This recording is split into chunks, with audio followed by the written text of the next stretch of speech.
그날 장모님의 눈빛을 처음 봤을 때 그건 단순한 슬픔이 아니었다. 말로 설명할 수 없는 무게가 있었다. 아내가 세상을 떠난 지 1년. 나는 여전히 그 집에 머물고 있었다. 서울 외곽의 낡은 주택, 오래된 감나무, 그리고 아내의 흔적이 아직도 지워지지 않은 방. 준호 씨, 아침 먹어요. 장모님의 목소리는 언제나 조용하지만 단단했다. 그녀는 상을 차려놓고 내 쪽을 바라봤다. 아직도 그 방에서 자요? 다른 방으로 옮기기가 쉽지 않네요. 그녀는 잠시 멈칫하더니 미소를 지었다. 나도 그랬어요. 그의 아버지 떠났을 때도. 그 말에 순간 숨이 막혔다. 이 사람도 나처럼, 아니, 나보다 더 오래된 상처 속에서 살고 있구나. 식탁 위에 국물이 식어갈 때까지 말이 없었다. 하지만 그 침묵 속엔 묘한 공감이 있었다. 두 사람 모두 잃은 사람을 아직 놓지 못한 채 그저 하루를 버티고 있었다. 밤이 되면 집은 너무 조용했다. 나는 늘 그 방문 앞에서 멈췄다. 문을 열면 아직도 그녀의 향기가 있을 것 같아서. 하지만 그 문을 여는 게 무서웠다. 그때였다. 준호 씨. 뒤에서 들린 장모님의 목소리에 놀라 돌아봤다. 차 한 잔 마실래요? 그녀는 부엌 불빛 아래 서 있었다.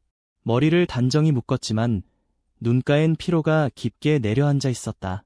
잠이 안 와서요. 저도 그래요. 밤이 제일 힘들죠. 우리는 말없이 앉아 따뜻한 차를 마셨다. 김이 오르는 잔 사이로 서로의 얼굴이 희미하게 비쳤다. 지연이는 당신을 정말 사랑했어요. 그녀의 말에 나는 잔을 내려놓았다. 저도 그랬습니다. 그 사람이 내 전부였어요. 그 애도 그렇게 말했어요. 엄마, 준호 없으면 난 못 살 거야 라고. 그녀는 조용히 웃었다. 그 웃음은 슬펐고 동시에 따뜻했다. 이상하게도 그 미소를 보는 순간 마음 한켠이 흔들렸다. 며칠 뒤 장모님이 낡은 상자를 내게 건넸다. 지연이가 남긴 거예요. 당신에게 주고 싶어 했어요. 안에는 편지 한 장이 있었다. 준호야, 엄마를 부탁해. 엄마는 세상에서 제일 외로운 사람이야. 그 문장을 읽는 순간 눈물이 흘러내렸다. 아내의 마지막 부탁이 내 마음속에서 천천히 무게를 가졌다. 엄마를 부탁해. 그 말이 자꾸 머릿속을 맴돌았다. 그날 이후 나는 그녀를 다르게 보기 시작했다. 장모님이 아닌 한 사람으로, 남겨진 두 사람, 서로의 그림자를 닮아 있는 존재로. 비 오는 저녁, 우리는 함께 베란다에 섰다. 지연이는 비 오는 날을 좋아했죠. 그래서 매번 창문에 글씨 썼어요. 엄마 사랑해요. 그녀는 그 말을 하며 웃었지만 금세 눈가가 젖었다. 나는 조용히 말했다. 그 말 아직도 유효할 겁니다. 그녀는 나를 바라봤다. 짧은 순간 둘 사이의 공기가 변했다. 나는 시선을 돌렸지만 심장이 요동쳤다. 그건 두려움이었다. 그리고 어쩌면 살아있다는 실감이었다. 며칠 후 밤늦게 부엌에서 소리가 났다. 장모님이 쓰러져 있었다. 괜찮으세요? 그녀를 부축하자 손이 얼음처럼 차가웠다. 괜찮아요. 잠깐 어지러웠어요. 그녀의 손을 꼭 잡은 채 나는 말했다. 이제 혼자 무리하지 마세요. 저도 여기 있는데요. 그녀는 조용히 내 손을 바라보다가 속삭였다. 그 말 참 오랜만에 듣네요. 그날 이후로 우리는 서로를 조금 더 이해하게 되었다. 말 한마디, 눈빛 하나에도 위로가 있었다. 식탁에서 나누는 대화가 점점 길어지고 서로의 하루에 작은 관심이 스며들었다. 하지만 동시에 두려웠다. 이 감정이 어디로 가는지, 언제부터 시작된 건지 알 수 없었기 때문이다. 어느 날 밤 그녀가 내게 말했다. 준호 씨, 당신은 지연이를 많이 닮았어요. 그래서인지 당신을 보면 이상하게 마음이 편해져요. 그녀의 말은 조용했지만 가슴 깊이 파고들었다. 나는 잠시 침묵하다가 물었다. 지연이가 살아 있었다면 저희 이렇게 이야기할 수 있었을까요? 그녀는 고개를 저었다. 아니요. 그래서 지금이 더 소중한지도 몰라요. 그 말은 내게 오래 남았다. 우리가 나누는 이 시간은 금지된 것도 잘못된 것도 아니었다. 단지 두 외로운 사람이 서로의 숨결로 하루를 버티고 있을 뿐이었다.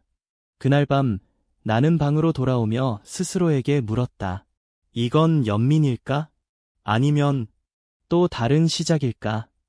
창밖에선 다시 비가 내리고 있었다. 그녀의 방 불빛이 희미하게 새어나왔다. 그 빛을 바라보며 나는 생각했다.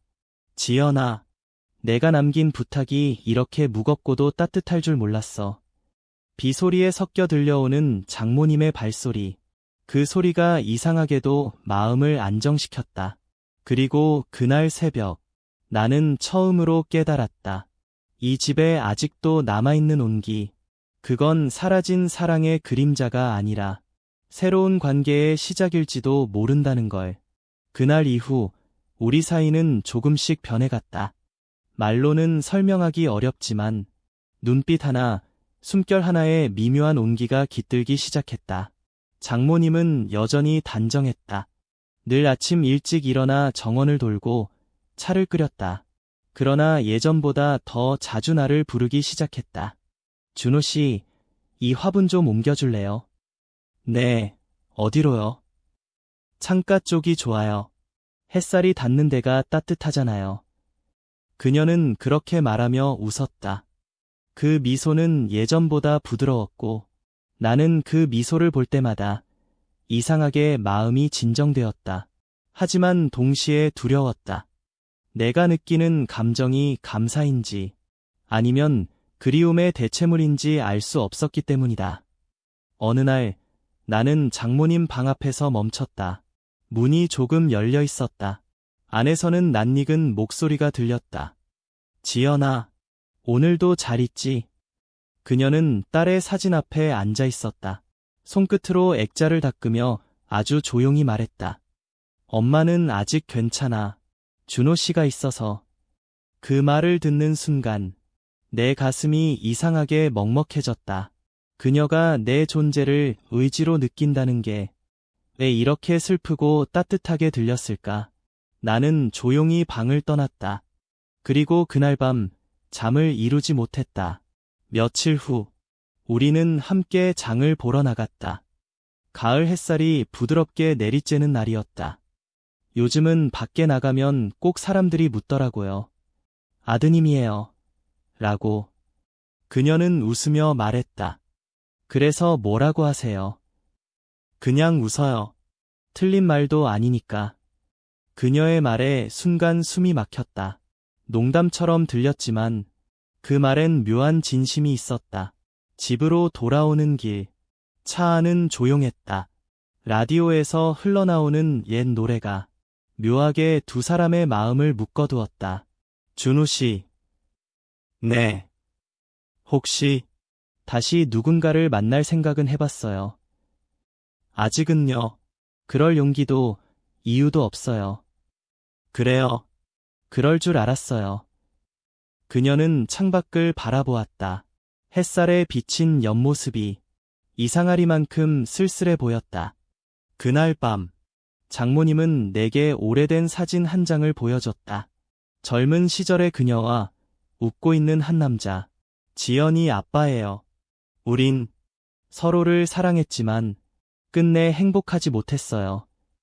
그녀는 잠시 말을 멈췄다. 그 사람은 따뜻했지만 너무 약했어요.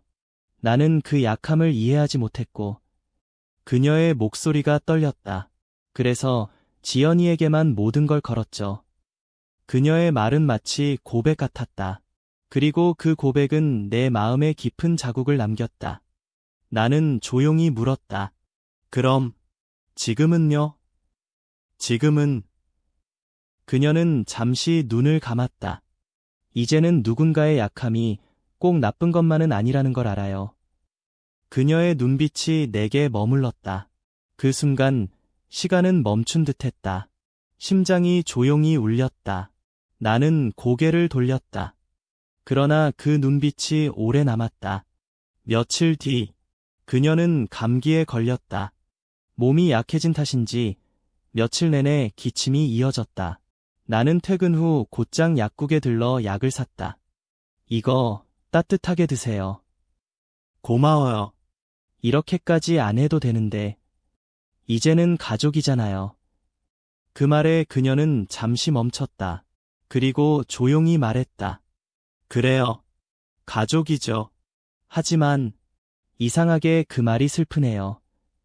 그녀는 웃었지만 그 미소엔 눈물이 섞여 있었다. 그날 밤 나는 문득 생각했다. 가족이라는 단어는 때로는 가장 큰 벽이자 가장 위험한 다리일지도 모른다. 그녀가 잠든 방 앞에서 나는 한참을 서 있었다. 지연아. 입안에서 그 이름이 흘러나왔다. 엄마를 부탁한다는 내 말. 이젠 조금 다른 의미로 들린다. 창밖에서는 바람이 불고 감잎이 떨어지고 있었다. 그녀의 방 불빛이 바람에 흔들렸다. 그 순간 나는 느꼈다. 무언가가 천천히 변하고 있다는 걸. 그것이 죄책감인지 위로인지 알 수 없었다. 하지만 분명한 건 그녀를 더 이상 장모님이라 부르기 어렵다는 것이었다. 겨울이 다가오고 있었다. 바람이 차가워질수록 집안의 공기는 더 따뜻해졌다. 우린 여전히 함께 아침을 먹고 함께 정원을 돌았다. 겉으로는 아무 일도 없는 사람들처럼. 하지만 마음은 달랐다. 나는 그녀를 볼 때마다 그 눈빛 속에서 설명할 수 없는 감정을 느꼈다. 그건 연민이었고 그리움이었고 어쩌면 사랑의 그림자였다. 어느 날 장모님은 오랜만에 밖으로 나가자고 했다. 준호 씨, 바닷가에 가요. 지연이 어릴 때 자주 가던 곳이에요. 겨울 바다는 잔잔했다. 회색빛 파도가 천천히 밀려왔다. 그녀는 파도 앞에서 한참을 서 있었다. 지연이가 마지막으로 했던 말 기억나요? 나는 고개를 저었다. 엄마, 내일 다시 올게. 그게 마지막이었어요. 그녀는 고개를 숙였다.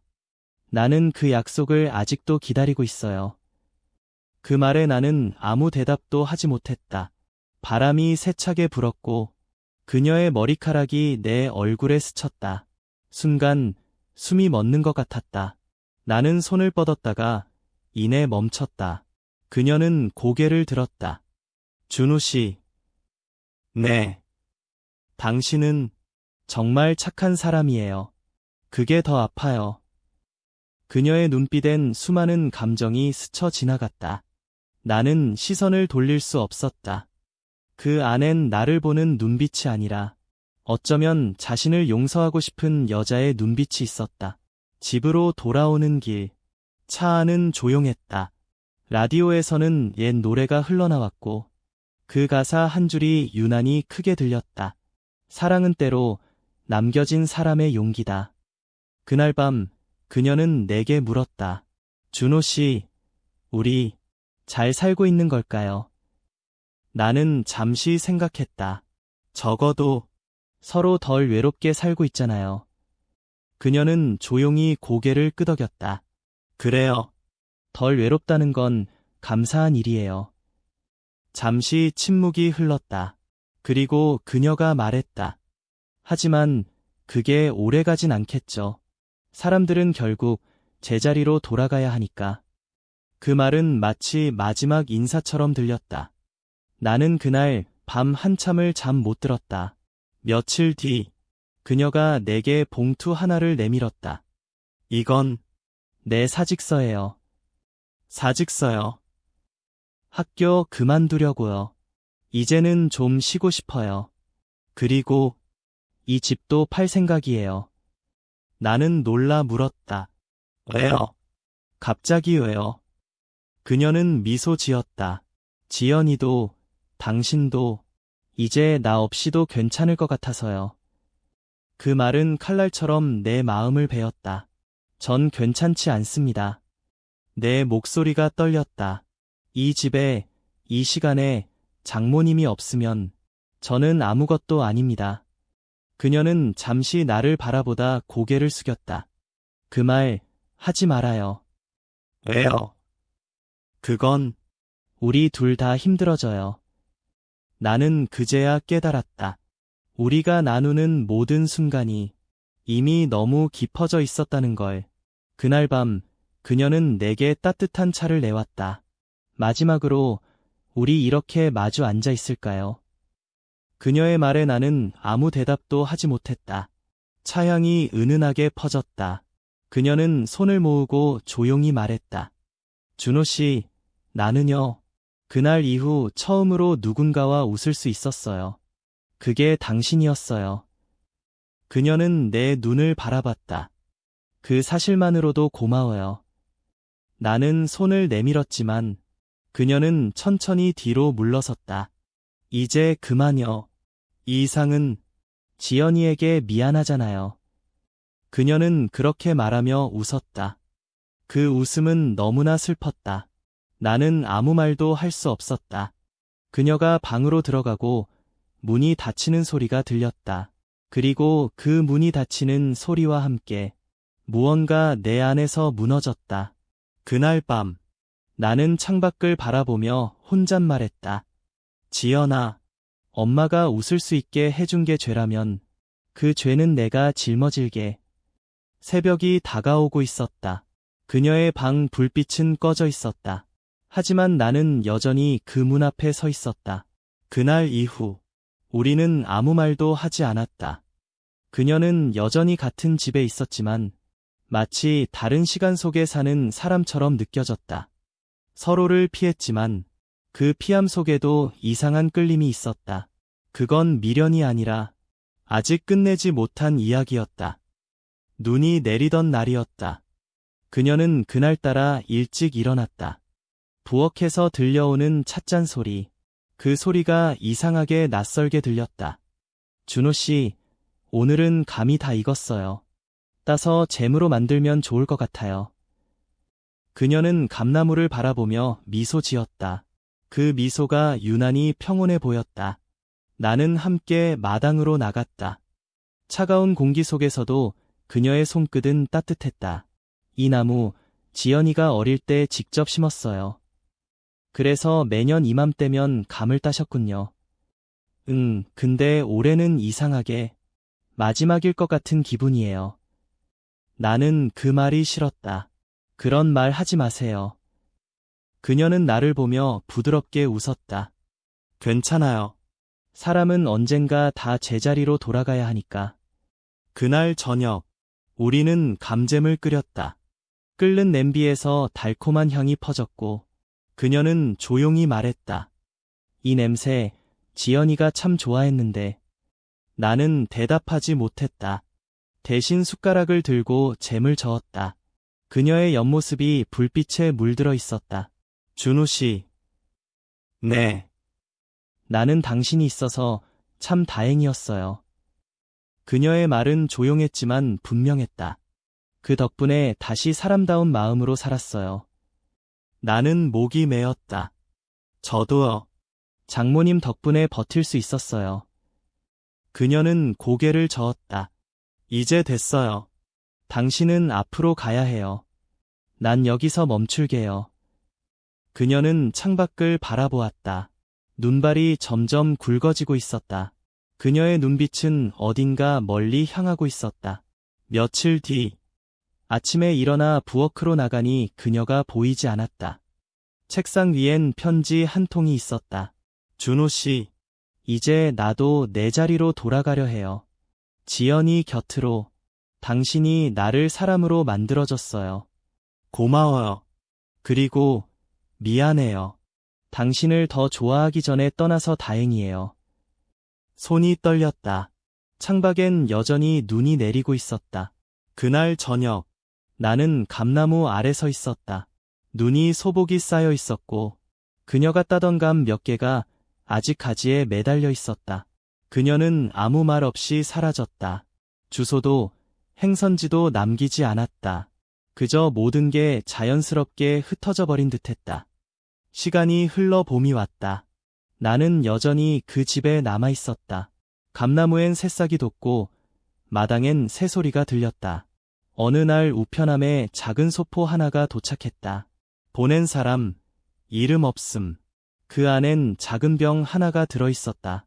라벨엔 익숙한 글씨가 적혀 있었다. 지연인의 감잼, 올해도 맛있어요. 나는 그 병을 들고 한참을 웃었다. 그 웃음 속엔 눈물이 섞여 있었다. 밤이 되자 나는 베란다로 나가 별을 올려다봤다. 장모님, 이제 정말 괜찮아요. 우리 둘 다 제자리로 돌아간 것 같아요. 바람이 부드럽게 스쳤다. 그 바람 속에 그녀의 목소리가 들리는 듯했다. 준호 씨, 이제 웃어요. 나는 조용히 고개를 끄덕였다. 그리고 처음으로 마음 깊이 편안하게 웃었다.